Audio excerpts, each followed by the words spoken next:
চেষ্টা করবেন আপনার কান পর্যন্ত যেন ওই কথাগুলো কখনোই না পৌঁছায়, যে কথাগুলো আপনার অবর্তমানে আপনার সামনে রসগোল্লা সাজা মানুষগুলো বলে বেড়ায়। বিশ্বাস করেন, যদি আপনি একবার বুঝে ফেলেন যে আপনার পিঠ পিছে আপনার একান্ত বিশ্বস্ত মানুষগুলো আপনার সম্পর্কে কি বলে বেড়ায়, তাহলে তাদেরকে ঘৃণা করতেও আপনার ঘৃণা লাগবে।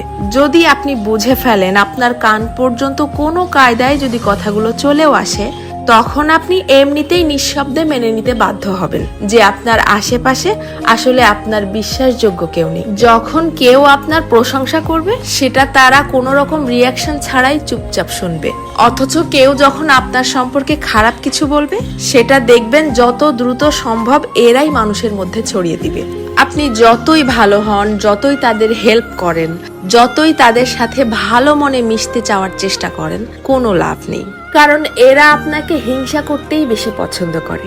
আপনার সামনে দেখাবে যে আপনাকে ভালোবাসে, অথচ আপনার পিঠ পিছে আপনাকে প্রচন্ড লেভেলের হিংসা করে। দীর্ঘদিন ধরে সবকিছু জেনেও চুপচাপ সহ্য করতে করতে যখন আপনি তাদের মতের অমিল হয় এইরকম সামান্য দুই একটা কথা বলে বসবেন, তখনই বুঝতে পারবেন তাদের আসল রূপ।